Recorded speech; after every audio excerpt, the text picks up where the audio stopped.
What does the Trabant reveal about socialist inefficiency? Imagine a car that became a symbol of a whole system. The Trabant, made in East Germany, shows us a lot about how socialist economies worked and where they faced problems. This small car was built during a time when the government controlled everything, from factories to resources. It was designed to be simple, cheap, and easy to fix, not fast or fancy. Its body was made from a material called duroplast, a kind of plastic to save metal, which was scarce. The engine was a two-stroke, based on old technology, which meant it used more fuel and produced more emissions than Western cars. Despite these limitations, millions of people used Trabants for decades. The factory that made them could not keep up with demand, leading to long waiting lists that sometimes lasted over 10 years.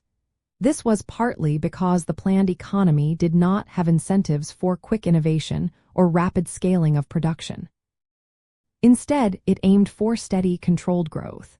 Because of this, used Trabants often sold for more than new ones, showing a kind of black market economy within socialism. From a broader view, the Trabant was part of a larger plan. It was meant to serve the collective needs of society, not individual luxury. Its simple design meant owners could repair and maintain it themselves, which aligned with socialist ideas of shared responsibility. The car's long production run with little change shows both the system's limitations and its stability. While it lacked innovation, it was reliable enough for many to use for years. When the East German government replaced its engine with a Volkswagen model just before reunification, it showed how socialist industries struggled to keep pace with technological progress without access to global markets or competition.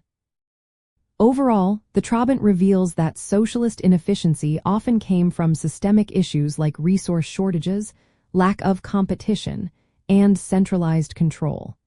These factors shaped how the car was built and how well it performed. It was not just a poor product but a product of its economic environment.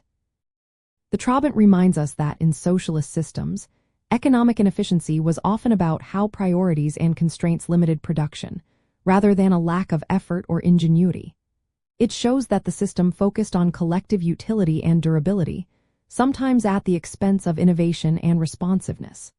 So, the Trabant is more than just a car. It's a symbol of how economic planning and resource allocation can lead to certain kinds of inefficiency.